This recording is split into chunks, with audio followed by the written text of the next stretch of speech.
Welcome to this week's America with an Accent. This is the second episode dedicated to college enrollment. More than 800 colleges and universities around the nation do not require or apply test-optional policy. Creighton University here in Omaha, Nebraska will join this group of institutions in 2020.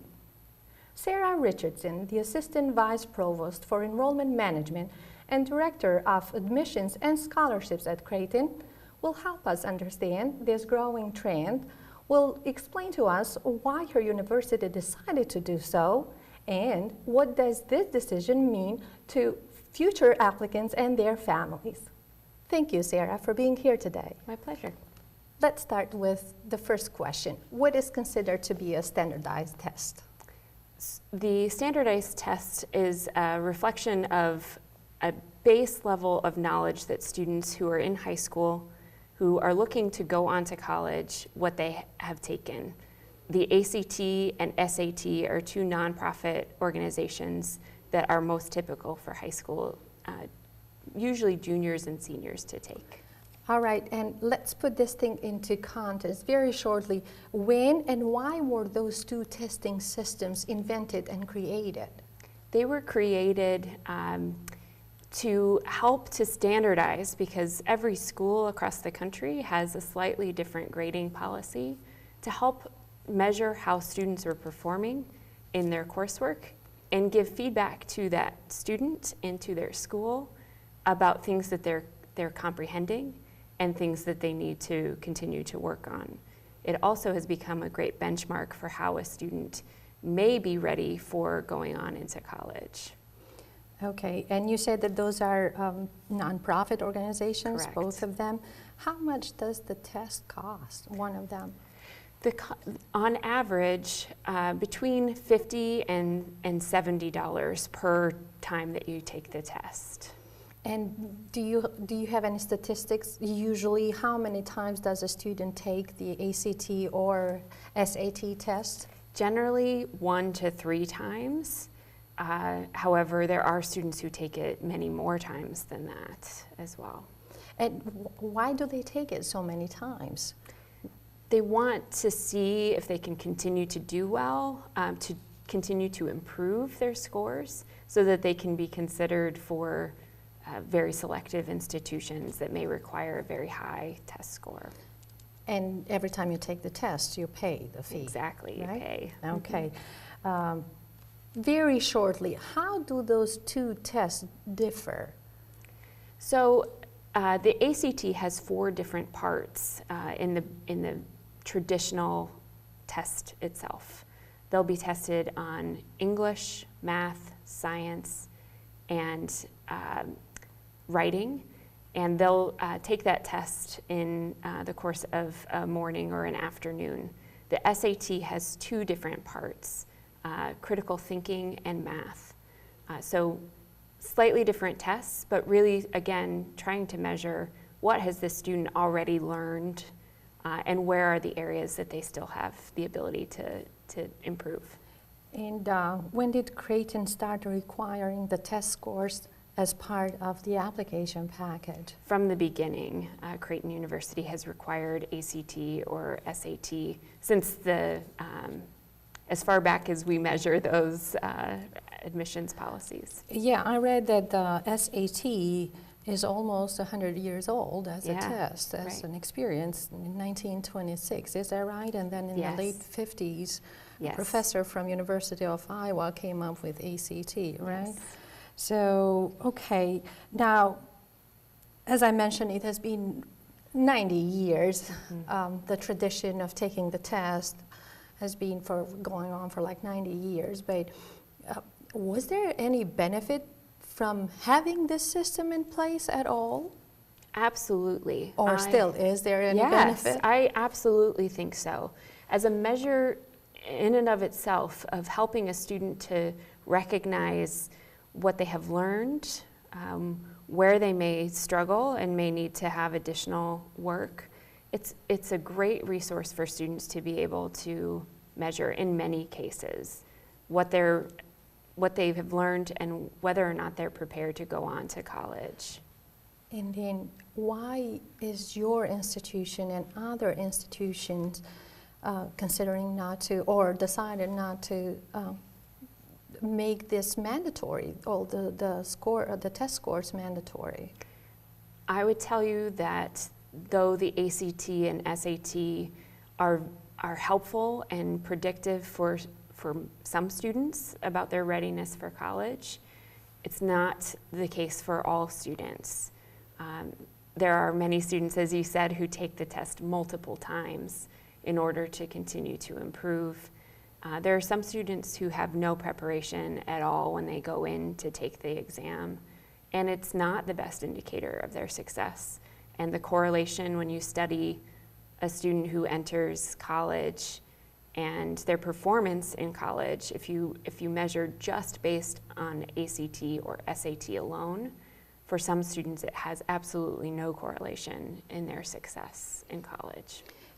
And I read that this is one of the reasons. Is there any other reasons why the universities are kind of walking away from this tradition?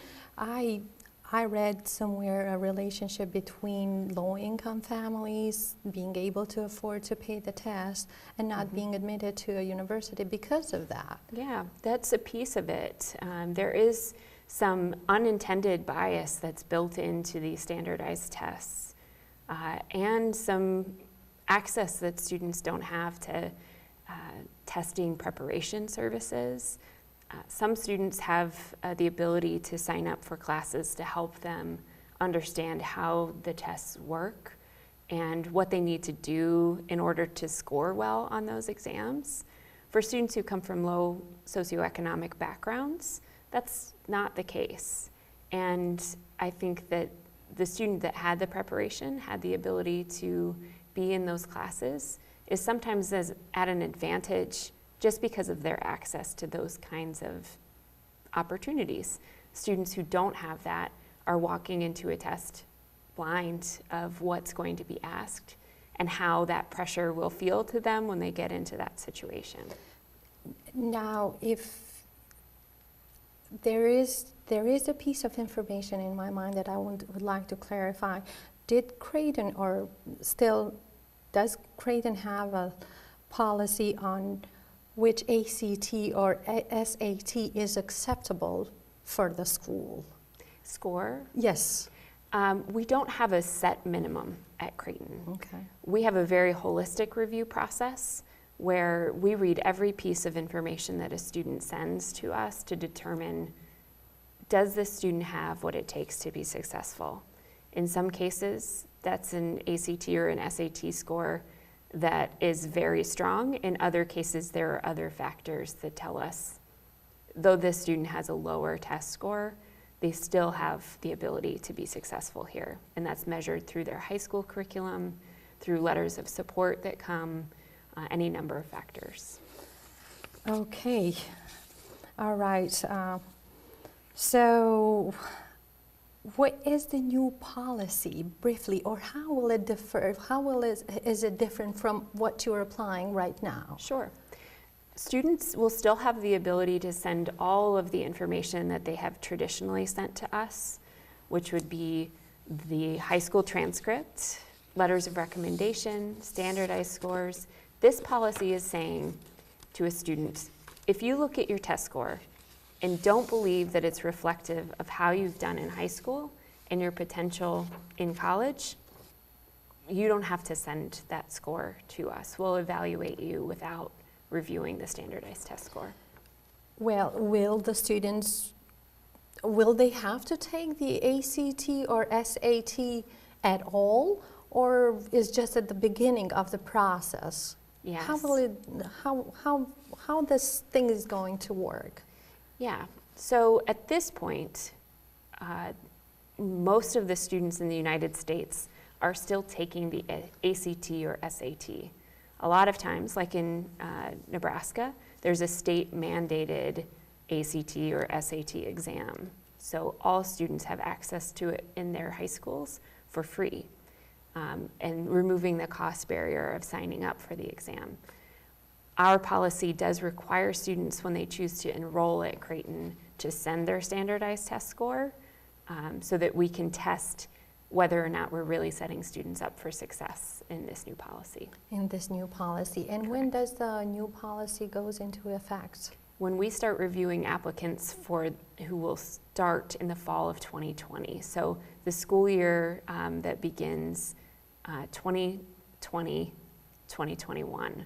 So when students start applying in August of this year for the coming fall is when the policy will be in effect. Okay, so Sarah, if we can summarize it, you will not require the test at the beginning of the process, but if you say yes to an applicant and the applicant chooses to enroll, that student will still have to take the ACT. Correct. Right, or provide the score. Correct. The test score. Okay. Does this rule apply to all students? Will there be any exception from the rule? Yes, there will be exception to the rule for students who are entering into the College of Nursing. Because that is a direct entry program and that college has more applicants applying to that program, we still need to have that because it's very useful in setting up their advising schedule and their curriculum. At this point in time, we're still requiring it for nursing students. Okay. Now, I wanted to make things simpler for parents like me, and I have here, and you have that document too, is the college application review, and this is the list of requirements for a student who desires to attend your university. Now, how will this list be different next year? This list will actually remain the same. However, when we look at the second item on the list, performance on the ACT or SAT, here that will be optional. We will begin to review more heavily the other factors on this list, including letters of recommendation become very important, personal statement, essay questions, those kinds of things are critical to our review process if a student chooses not to submit the test score. And again, if the student chooses to enroll, they will still have to provide. Correct. And what if when they provide those test scores is not what acceptable, what is going to happen? I mean, the worst case scenario. Right. There is no situation where we feel a test score will not be acceptable. It may mean that they have additional coursework that they need to take in order to ensure that they have the base level support to be successful at Creighton. Okay, so it's more for you than it is for the student. Correct. Is that right? Okay. Now, to make it even more simpler, Yes. we have two student case applications. So we have student B and we have student F. I'm showing to the camera, but I'm sure that we're going to be having that on the screen. So let's see, the student B, and I would like to compare and I would like to understand how your decision will change, if it will change next year because of the new policy. Can we go over it? So we have student B. The ACT is 25. GPA is 2.52. High school quality slightly below average. And the major education, you did not accept this application. The student is not enrolled. How will it be different next year? Yes, well, this is a great example of how our process is already very holistic in what we're reviewing and what we're using as indicators of success.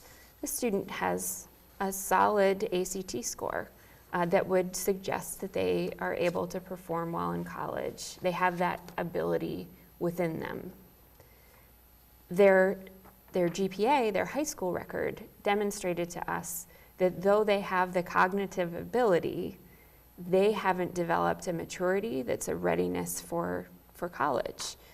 So in this case, we denied this student admission because we saw in that 4 years worth of work, they had not applied themselves and shown that they were ready to take on the level of work that Creighton expects of students, whereas the ACT was not a good indicator for us in this particular case. And student F? the ACT is 21, GPA is 3.23, comes from a very well above average school, and you said yes. So we go back to that argument that ACT doesn't... Not necessarily the best predictor in this case. The student has demonstrated, and again, not that you see it here, but if you look at the student's transcript, you see they've taken challenging coursework at a very good school where students have typically come to Creighton and performed very well. We're showing that their 4 years worth of work is much more indicative of their ability to do well in college than what is a national average score on the ACT at a 21. So these two students, it is neither an advantage or a disadvantage necessarily to send their scores. They wouldn't be penalized in the process for not having sent the score. Student B, you could make the argument that it's in their best interest to send us that score. Yeah. It tells us more about their ability than the GPA alone. Student F, some families might say, a 21 is not a great score, so I'm not going to send that score along. And in this particular case, because the high school curriculum was so strong and because students have done well, it would be perfectly acceptable to not see that score alongside. So next year, GPA becomes very important, right? And high school tradition, is that right? That is correct. You mentioned letter of recommendations as well, but out of all that you've listed in the application package, what is the main entry there that the student should fight for that? Yes, I think that still today, even under our normal policy, our traditional policy, we spend the most time evaluating the high school transcripts. Being able to see that trajectory of work is important. So if we simplify what those two entries represent, ACT is more your ability that you were born with, and GPA is what you have been able to build up on that natural ability that you were born with. I think that's a good comparison. All right. Now, when I was doing the research about, and this is more of a general assessment now and not about the student case anymore, but when I was doing the research, I read that the ACT and SAT is a good test, and it was a good test to tell a student that are you ready for college or not. And at the same time was a tool for you as an administrators to make a sound decision, to have a common data point to compare this applicant.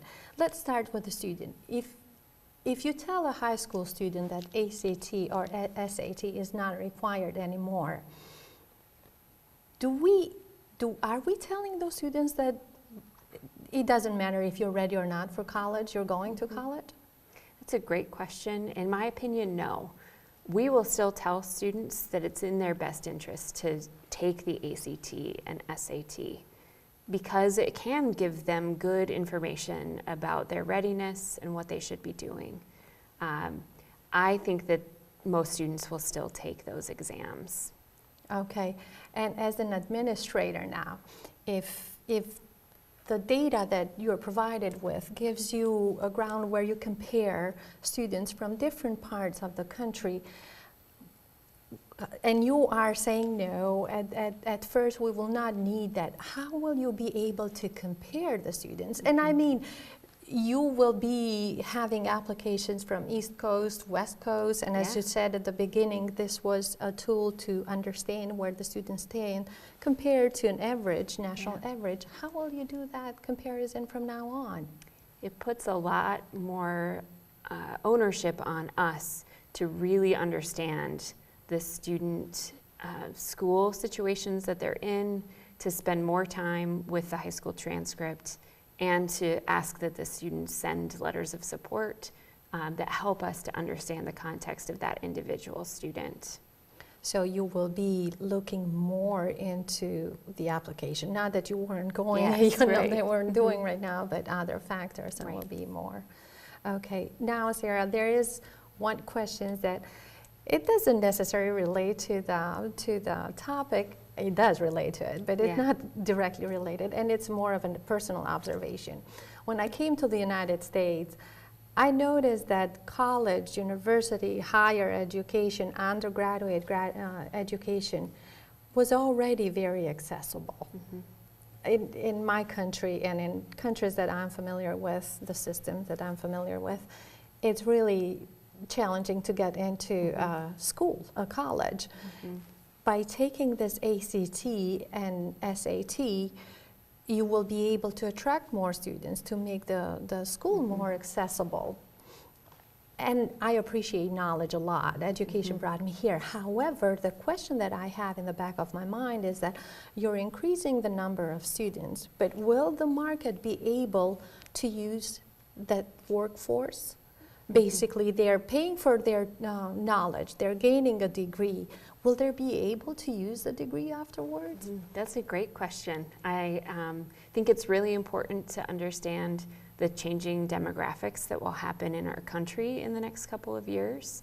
We'll see a decline in the number of students who are college age, college ready to go to college.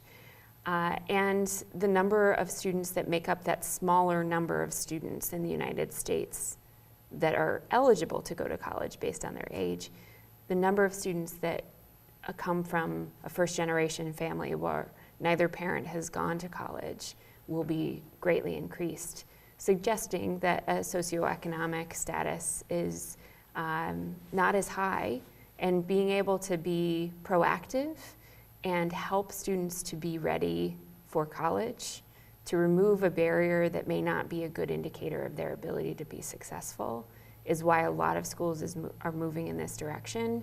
And so to answer your question, it's not necessarily that there will be more students in college. We don't have the intention of having a larger group of students in our freshman class for the fall of 2020.